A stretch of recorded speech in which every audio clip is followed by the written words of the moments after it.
একজন জিজ্ঞাসা, তিনি বলছেন আমি যে কলেজে চাকরি করি সেখানে সহশিক্ষা চলে, তো আমার ইনকাম কি হালাল হবে? এবং বিভিন্ন কোচিং সেন্টারেও সহশিক্ষা চলে, তো সেখানে পড়ে ইনকাম করা যাবে কি যাবে না?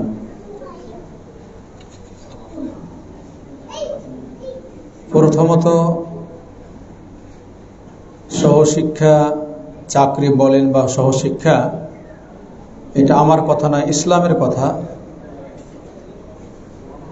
সহশিক্ষা বা সহ শিক্ষা পড়াশোনা এগুলা শরীয়ত সম্মত নয়, এটাই ঠিক। তবে আল্লাহ তাআলা বলছেন ফাত্তাকুল্লাহ মাস্তাতাতুম, আল্লাহকে সাধ্যমতো ভয় কর। এখন যদি আপনি সহশিক্ষা বা এগুলাতে চাকরি ব্যতিরেকে অন্য কোথাও নিয়ে আপনার ইনকাম করতে পারেন তাহলে ভালো। আর যদি মনে করেন যে অপারগ, আমি এর থেকে আমার কোনো পথ নেই, তাহলে এখানে বলার বিষয়টি যে আপনি সাধ্যমতো আল্লাহকে ভয় করেন, আল্লাহকে বলেন, আল্লাহ যা আল্লাহর কাছে ক্ষমা চান, এর বাইরে আমার করার কিছু বলার নেই। যা আল্লাহ যেন আমাদের জন্য যেমন ছেলে মেয়ে উভয় বিভিন্ন প্রতিষ্ঠান করার আল্লাহ তৌফিক দান করেন। বিশেষ করে যারা দেশ চালাচ্ছেন এনাদের উচিত যে মেয়েদের কলেজ ভিন্ন, ছেলেদের কলেজ ভিন্ন, মেয়েদের ইউনিভার্সিটি, মেডিকেল কলেজ এগুলা করলেই মানুষের বেশি ইহকাল পরকালের কল্যাণ। আমরা দেখেছি সৌদি আরব এবং বিভিন্ন কান্ট্রিতে যেগুলোতে বিভিন্ন মেয়েদের শিক্ষা প্রতিষ্ঠান ভিন্ন, ছেলেদের শিক্ষা প্রতিষ্ঠান ভিন্ন, এইভাবে হলে বেশি কল্যাণ হয় এবং কোরআন শোনা অনুযায়ী হয়। আল্লাহ যেন আমাদের এভাবে করা তৌফিক দান করেন। আল্লাহু আ'লাম। জানাজা সালাতের দোয়া কি নির্দিষ্ট, না যে কোনো দোয়া করা যায়?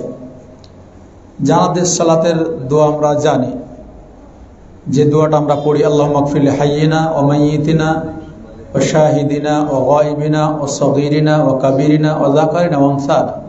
এই যেখানে ছোট বড় সবার জন্য দোয়া করা হয়েছে। যাকারিনা ওয়া উনসানা, এখানে ছেলে মেয়েদের কথাও বলা হয়েছে, এটা পড়া যায়।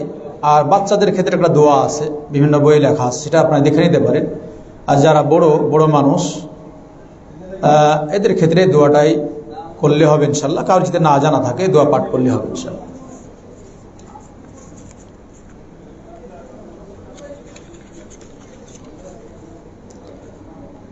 আর একজন ভাইয়ের প্রশ্ন, যে আসসালামু আলাইকুম রহমতুল্লাহ। জি ওয়ালাইকুম সালাম রহমতুল্লাহ। তিনি বলছেন যে জুমার সালাত মোট কত রাকাত? জুমার সালাত মোট কত রাকাত বিষয়টা এরকম না। জুমার যে ফরজ সালাত 2 রাকাত, এটি আপনারা কেউ বলতে পারেন আমরা অন্যদিন জোহর সালাত 4 রাকাত পড়ি, এখন 2 রাকাত পড়বো কেন? এটা বলতে পারেন কেউ। পড়বো এই জন্য যে আল্লাহ রাসূল সাল্লাল্লাহু আলাইহি ওয়াসাল্লাম এভাবে পড়েছেন, মাইয়াতে আর রাসূল ফাকাদ আতা আল্লাহ, যে ব্যক্তি রাসূলের আনুগত্য করলো সে যেন আল্লাহরই আনুগত্য করলো। তো আল্লাহ রাসূল সাল্লাল্লাহু আলাইহি ওয়াসাল্লাম জুমার দিনে খুতবা দিয়েছেন, 2 রাকাত সালাত পড়েছেন, এটাই আমাদের জন্য 2 রাকাত সালাত। জি, এখন কথা হলো যে কেউ বলে বাদা ক্বাবলাল জুমা বাদাল জুমা, মানে উদ্দেশ্য এই যে জুমার পূর্বে কয় রাকাত সুন্নাত আর পরে কয় রাকাত সুন্নাত। জুমার পূর্বে নির্দিষ্ট সালাত বলতে কোনো হাদিসে প্রমাণিত হয়নি।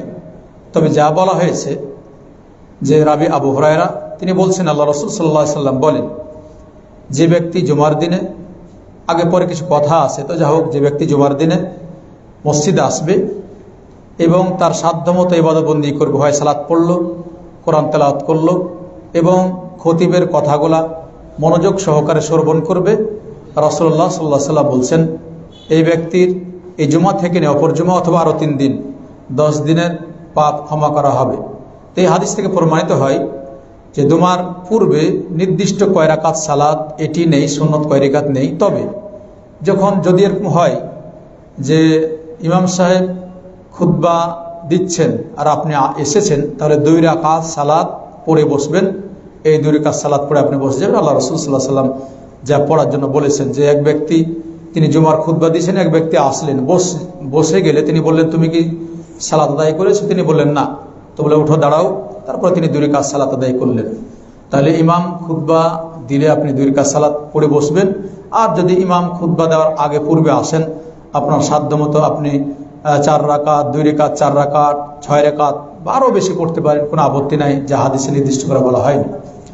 আর জুমার সালাতের পরে আল্লাহ রাসূল সাল্লাল্লাহু আলাইহি ওয়াসাল্লাম 2 রাকাতও পড়েছেন, 4 রাকাতও পড়েছেন। আপনি 2 রাকাত পড়তে পারেন, 4 রাকাতও পড়তে পারেন। আল্লাহু আ'লাম। আল্লাহর ইবাদতে কিভাবে মনোযোগী হব? আর এক ভাই জিজ্ঞেস করছেন যে আল্লাহর ইবাদতে মনোযোগী হওয়া বিষয়টি প্রথমে আপনাকে দেখতে হবে যে যখন সালাতের জন্য উজু করবেন, উজুর তার পূর্ব শর্ত। উজু ছাড়া, পবিত্র অর্জন ছাড়া সালাত হয় না। ইন্নাল্লাহা ইউহিব্বুত তাওয়াবিন ওয়া ইউহিব্বুল মুতাতাহহিরিন। আল্লাহ তাওবাকারীকে পছন্দ করেন এবং পবিত্র অর্জনকারীকে তিনি ভালোবাসেন। তো উজু যখন করবেন, বিসমিল্লাহ বলে উজুটা করবেন। অঙ্গ প্রত্যঙ্গ যেভাবে ধুতে বলা হয়েছে আল্লাহ রাসূল সাল্লাল্লাহু আলাইহি ওয়াসাল্লামের হাদিস অনুযায়ী আপনি পরিপূর্ণ ভালোভাবে উজুটা করবেন। ওই সময় অন্তরটা খালিস করবেন, হে আল্লাহ আমি উজু করলাম। অন্তরে আপনার নিয়ত যে সালাতের জন্য সালাতটা তুমি কবুল করো। এর সাথে যখন আল্লাহু আকবার বলে দাঁড়াবেন, বিসমিল্লাহ, আউযু বিল্লাহ একটু বলবেন, আউযু বিল্লাহি মিনাশ শাইতানির রাজিম, এই যে বাক্যগুলো আছে, অথবা অন্য হাদিসে আছে আউযু বিল্লাহিস সামিউল আলিম মিন হামজিহি ওয়া নাফখিহি ওয়া নাফসি। এইভাবে আল্লাহ রাসূল সাল্লাল্লাহু আলাইহি ওয়াসাল্লাম পাঠ করেছেন। তাহলে দেখবেন ইনশাআল্লাহ শয়তানের ওয়াসওয়াসা থেকে আপনি রেহাই পাবেন এবং আপনার মনটাই প্রথম থেকে নিয়ে যা অতীতে কিছু করেছেন এগুলা ত্যাগ করার চেষ্টা করবেন, আল্লাহর দিকে মনোযোগ হওয়ার চেষ্টা করবেন, মৃত্যুকে স্মরণ করবেন। ইনশাআল্লাহ দেখবেন মনোযোগ হবে। আল্লাহু বিত-তৌফিক। যে আরেক ভাইয়ের প্রশ্ন, অনেকগুলা প্রশ্ন লিখেছেন যে বাসা বাড়িতে টিকটিকি থাকলে মারা জায়েজ হবে কি? যে টিকটিকির বিষয়টি যে হাদিসে বলা হয়েছে যে মারলে যে নেকি রয়েছে, কেউ বলেন এটা হলো ওই টিকটিকি, আবার কেউ বলে এটা না। তো যা হোক, টিকটিকি যদি আপনার ক্ষতিকারক কিছু করে আপনি মারতে পারেন। যদি আপনার ক্ষতিকার কিছু হয় যে না ক্ষতি কিছু করছে, মারতে পারেন, কোনো অসুবিধা নেই। যদি বারবার দেখা যায় অনেক সময় ছোট বাচ্চারা ভয় করে খুব বেশি হয়ে যাচ্ছে, এগুলো মারা যায় যেগুলো ক্ষতিকারক। আর টিকটিকি ওরা দেখি যে টিকটিকি ওই ঘুরে বেড়াই, দেখা যায় উপরে ঘুরে বেড়াই, তেমন ক্ষতিকারক কিছু দেখা যায় না। তবে ওলামাগণ কেউ বলেন যে টিকটিকি হাদিসের ভাষায় মারলে নাকি পাওয়া যায়, এই ঘুরে বেড়ায়, এটাকে কেউ টিকটিকি বলছেন, আবার কেউ বলছে না এটা না, অন্যটা। আল্লাহু আ'লাম। কোনো মসজিদে জামাতের সালাত আদায় করার ও কোন মসজিদে জামাতের সালাত আদায় করা জায়েজ হবে? মসজিদ আল্লাহর ঘর, সব মসজিদে আপনি সালাত করতে পারেন। এখানে কোন মসজিদে সালাত আদায় করতে হবে এমন প্রশ্ন না। জি, প্রশ্নটা হলো যে যদি কোনো মসজিদে যিনি সালাত পড়ান ইমাম সাহেবের আকীদা নষ্ট হয়, তাহলে আমি কি সালাত পড়বো কি পড়বো না, সে বিষয়টা জিজ্ঞেস করা যেতে পারে। কিন্তু কোন মসজিদে সালাত পড়া জায়েজ হবে এটা প্রশ্ন না। কারণ এটা যদি আপনি বলেন তাহলে আপনি মুসলমানদের ভিতরে পার্থক্য করে দিলেন। কোন মসজিদে সব মসজিদ আল্লাহর ঘর। আল মাসাজিদ কুল্লুহা লিল্লাহ, মসজিদ আল্লাহর ঘর। ওয়ান্নাল মাসাজিদ লিল্লাহ ফালা তাদউ মা আল্লাহি আহাদা। মসজিদ আল্লাহর ঘর, বিধায় কোনো ব্যক্তি কেউ বলবে না এটা আমারই মসজিদ, আমার এই মসজিদে কেউ ঢুকবে না। যেমনটি আমার অনেক ভাই আছে, দিনী ভাই, তারা বলবো, তারা বিদ্যার অনেকে আছেন যে আগে দেখতাম বা আগে অনেকেই করেছেন যে হাত উত্তোলন করার কারণে বা জোরে আমিন বলার কারণে বা পায়ে ভিড়ালে অনেক সময় তারা বিরক্ত বোধ করেন।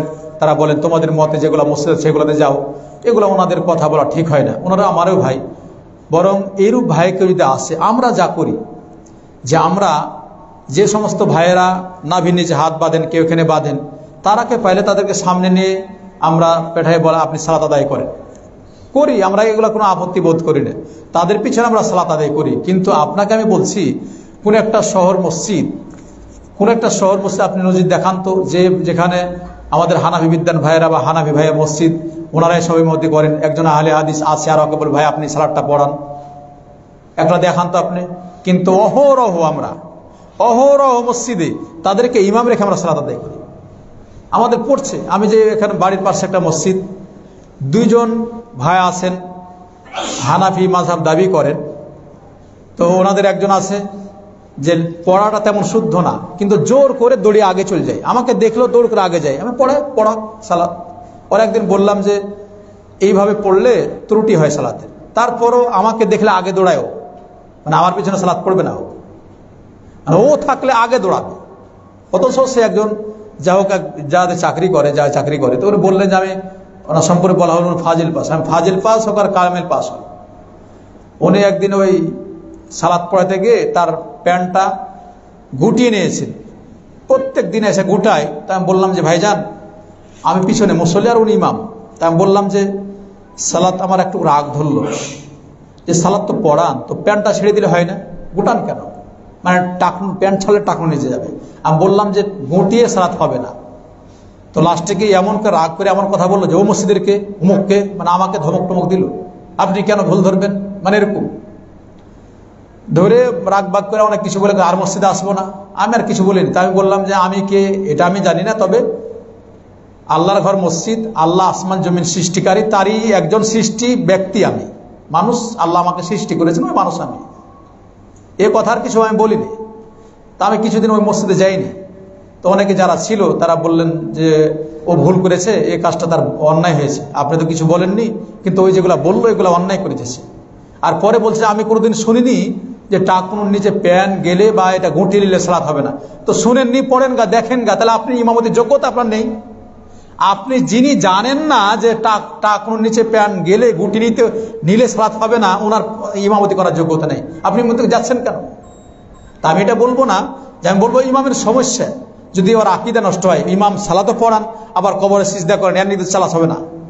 তারপর এখন আমি বলবো যে কেউ নেই, কোনো মসজিদ নেই, বিপদে আপনি আল্লাহকে বলেন আল্লাহর ঘর, বাড়িতে পড়তে সালাত ভালো লাগে না, আল্লাহর ঘরে এখানে আমি মসজিদ সালাত করছি, যেহেতু তাকে অন্যরা মুসলিম ভাবছে বিধায় মুসলিম হিসেবে তার পিছনে আপনি সালাত করতে পারেন। কিন্তু যদি জানেন যে না আকীদা পুরোটাই নষ্ট, বাজে আকীদা, এই আকীদা নষ্ট লোকের পিছনে ওলামাগণ বলছেন সালাত না পড়াই ভালো।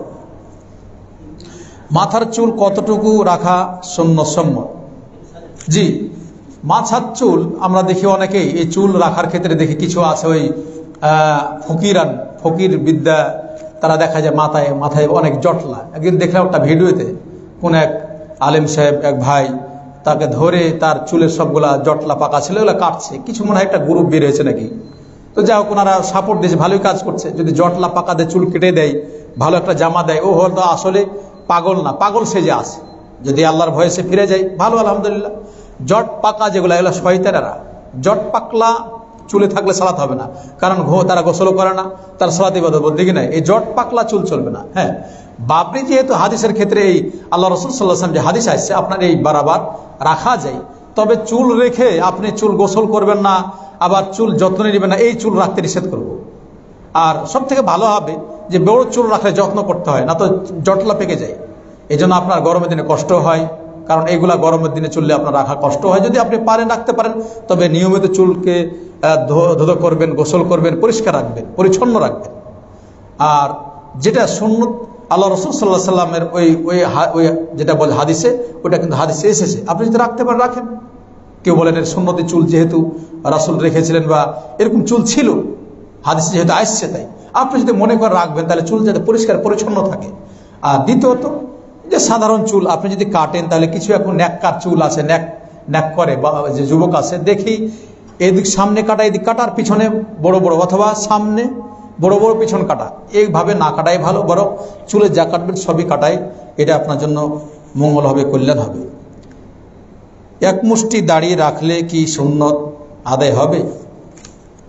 জি, একজন প্রবীণ যে আলেমী আমাদের দেশের, উনি কেউ বললেন, যা হোক আমি হয়তো তিনি বললেন যে ডাইরেক্ট বলা আর না ডাইরেক্ট বলা, আমি ডাইরেক্টই বলছি। যেহেতু আল্লাহ রাসূল সাল্লাল্লাহু আলাইহি সাল্লামের হাদিস ওয়াফুল লিহা, দাড়িকে বড় করতে বলছেন, বিধায় দাড়ি আপনার এমন হয়ে যাবে না দাড়ি নিচে নেমে যাবে, এমনটি হবে না। যেহেতু আল্লাহ রাসূল সাল্লাল্লাহু আলাইহি সাল্লামের দাড়ি রাখা, উসুল ওলামা বিদ যারা উসুলবিদ তারা বলছেন যে হাদিসে আল্লাহ রাসূল সাল্লাল্লাহু আলাইহি সাল্লাম দাড়ি রাখতে বলছেন, এই হাদিসে দাড়ি রাখাটা ওয়াজিব কিন্তু বলছেন উসুলবিদগণ। যেটা হাদিসে বা হাদিসেটা করো এ কথা যেটা বলা হয়েছে, এটা ওয়াজিব হয়ে যায়। আল্লাহ রাসূল সাল্লাল্লাহু আলাইহি সাল্লাম যেহেতু তোমাকে আদেশসূচক বাক্য বলছে, তাই দাড়ি রাখাটা ওয়াজিব হয়ে যায়, দাড়ি রাখাটা ওয়াজিব হয়ে যায়। তাই আপনি দাড়ি কাটাকাটি না করে আপনার জন্য ভালো, আল্লাহ রাসূল সাল্লাল্লাহু আলাইহি ওয়াসাল্লামের সুন্নাত। দ্বিতীয় কথা হলো, কেউ বলে যে উমর বিন খাত্তাব দাড়ি কেটেছেন তো এক মুষ্টি। আচ্ছা, আমাদের কয়জনের এখন দেখেন যারা দাড়ি কোনোদিন কাটেননি, আমি কিন্তু দাড়ি যে রেখে দিয়েছি, অনেকে বলবেন মানে সাইজ করে, কোনোদিন সাইজের কথা আপনি বলছিলেন। অনেক সময় ছোট বাচ্চারা আছে এমনি টানা হেঁচড়া করে দু একটা ছিঁড়েও যায়। এখন আমার দাড়ি দেখলে আপনি সাইজ করেন নাকি? আমি সাইজ করবো কেন বাবা, এমনি দাড়ি তো রাখা আছে, দাড়ি রাখলে কিন্তু বড় হয় না বেশি। আপনি যখন বেশি বেশি কাটবেন দাড়িটা বেশি বড় হয়, দাড়ি কেটে কেটে যখন ছাড়বেন তখন বাস দাড়ি বেশি লম্বা হয়। আর ওখানে আর যখন এমনি ছেড়ে দিবেন দাড়ি তুলার মতো নরম হয়। এই দাড়িতে আপনার পরিবারও কষ্ট পাবে না। আর যারা খোঁচা খোঁচা দাড়ি রাখেন, খোঁচা কাটছেন রাখছেন, পরিবারের কাছে গেলেও কষ্ট পাবে। খোঁচা খোঁচা যেন আপনি খোঁচ মারবে, নরম গায়ে যদি আপনি খোঁচ মারেন সে কষ্ট পাবে, তাহলে আপনার পরিবারকে কষ্ট দেওয়া হয়। এই যে খোঁচা খোঁচা না করে আপনি দাড়ি ছেড়ে দেন, সেটাই করলেন। আবার কেউ বলছেন যে না, দাড়ি থাকার থেকে না থাকাই ভালো। আবার কেউ বলছেন না, থাকার থেকে না থাকাই ভালো কাটার থেকে। তো যাই হোক, ওইগুলা কথা বলবো না। আল্লাহ রাসূল সাল্লাল্লাহু আলাইহি ওয়াসাল্লাম ছাড়তে বলেছেন, আপনি ছাটেন না, ছেড়ে রাখতে বলছেন, ছেড়ে দেওয়া, সেটা আপনি করেন। আল্লাহ যেন আমাদের, সেটাই বলবো, আল্লাহ যেন আমাদের কল্যাণ দান করেন, রাখার যেন তৌফিক দান করেন, এটাই আপনাকে বলবো, রাখার চেষ্টা করেন। আর বলবো হ্যাঁ, যারা হয়তো কাটতে কাটতে কিছু রেখেছেন, তো না থাকার থেকে থাকা ভালো। তাই বোঝা যাবে যে লোকটির মুখে দাঁড়িয়ে আছে, অন্য থেকে ওনার মুখে দেখে কিছু আছে, সে সম্মান করে, বোঝা যায়। আর একান্ত যে সেভ করে দেয় প্রত্যেক দিন, ও বোঝা যায় যে না, ওটাও চাই না, কারণ ওটুকাও চাই না। তো ওটা আমি বলবো না। আল্লাহ রাসূল সাল্লাল্লাহু আলাইহি ওয়াসাল্লাম যেহেতু ছাড়তে বলেছেন, এই জন্য ওলামাবিদগণ ওয়াজিব বলছেন, দাড়ি না রাখলে পাপ হবে, এটা আপনি মনে রাখেন। আল্লাহ যেন আমাদের দাড়ি রাখার তৌফিক দান করেন। আর এটা নবী রাসূলদের সুন্নাত ছিল। আল্লাহু আ'লাম।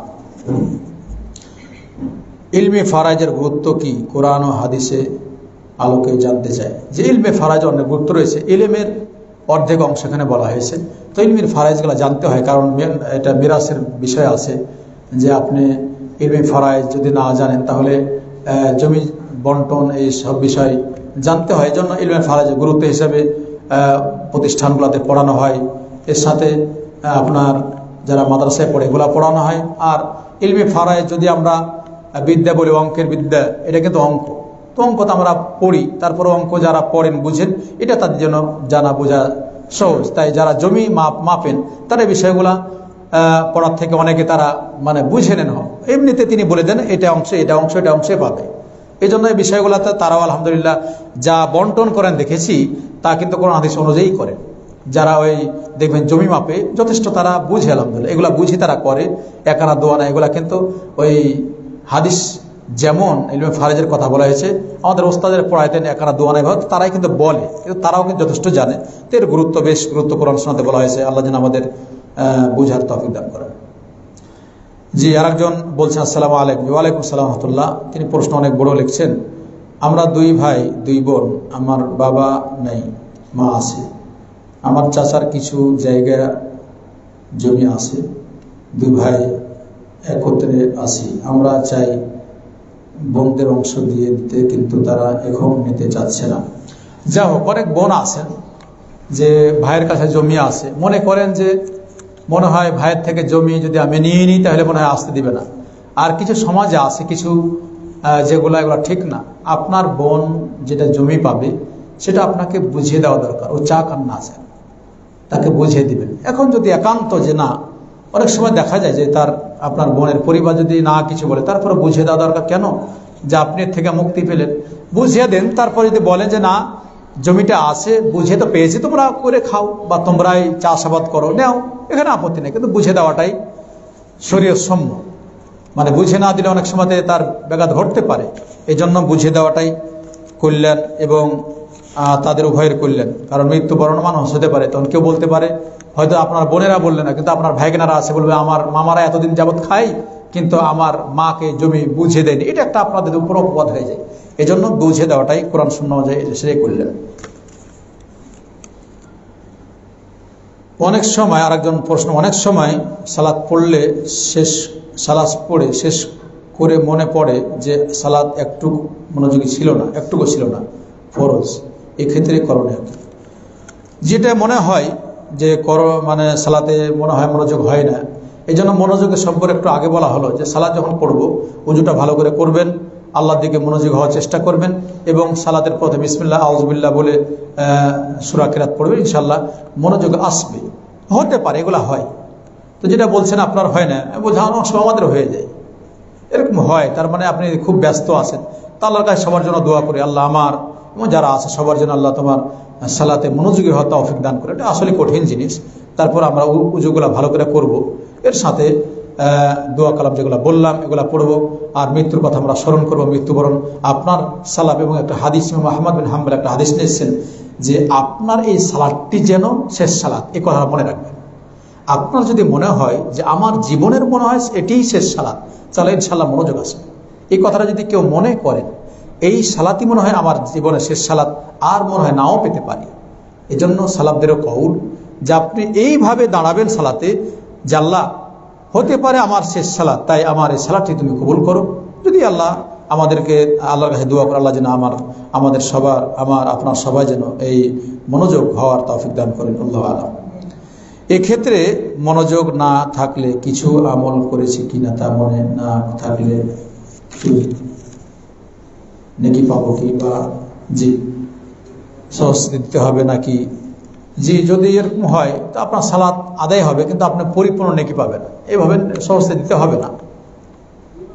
তবে পরিপূর্ণ সালাতের কথা বলেছে, কেউ পরিপূর্ণ পায় সালাতের, কেউ অর্ধেক পায়, কেউ আবার কম পায়। তো হয়তো সালাত আদায় হয়েছে কিন্তু নেকি থেকে আপনি বঞ্চিত হবেন। এই জন্য পথ থেকে তাওবা ইস্তেগফার করে আল্লাহর দিকে আসলে রুজু হবেন যে আল্লাহ তুমি কবুল করো, যে মনোযোগটা হয়।